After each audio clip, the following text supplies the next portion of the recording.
Leviticus Chapter 21, the holiness of the priests.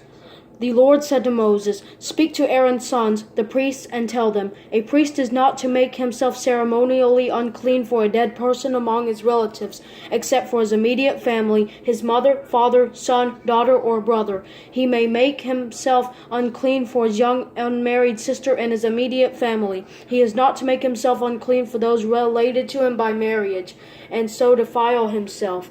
Priests may not make bald spots on their heads, shave the edge of their beards, or make gashes on their bodies.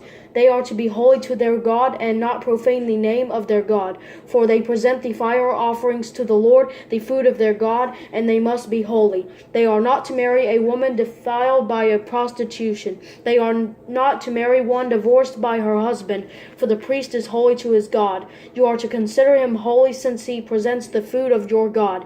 He will be holy to you because I, the Lord who sets you apart, am holy. If a priest's daughter defiles herself by promiscuity, she defiles her father, she must be burned up. The priest who is highest among his brothers, who has had the anointing oil poured on his head and has been ordained to wear the garments, must not dishevel his hair or tear his garments.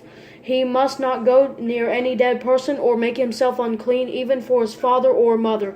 He must not leave the sanctuary, or he will desecrate the sanctuary of his God, for the consecration of the anointing oil of his God is on him. I am the Lord. He is to marry a woman who is a virgin. He is not to marry a widow, a divorced woman, or one defiled by prostitution. He is to marry a virgin from his own people, so that he does not corrupt his bloodline among his people. For I am the Lord who sets him apart. Physical defects and priests.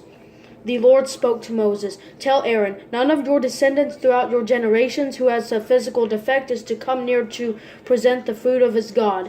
No man who has any defect is to come near. No man who is blind, lame, facially disfigured, or deformed. No man who has a broken foot or hand, or who is a hunchback or a dwarf, or who has an eye defect, a festering rash, scabs, or a crushed testicle. No descendant of Aaron the priest who has a defect is to come near to present the fire offerings to the Lord. He has a defect and is not to come near to present the food of his God. He may eat the food of his God from what is especially holy as well as from what is holy. But because he has a defect, he must not go near the curtain or approach the altar. He is not to desecrate my sanctuaries, for I am the Lord who sets them apart." Moses said this to Aaron and his sons and to all the Israelites.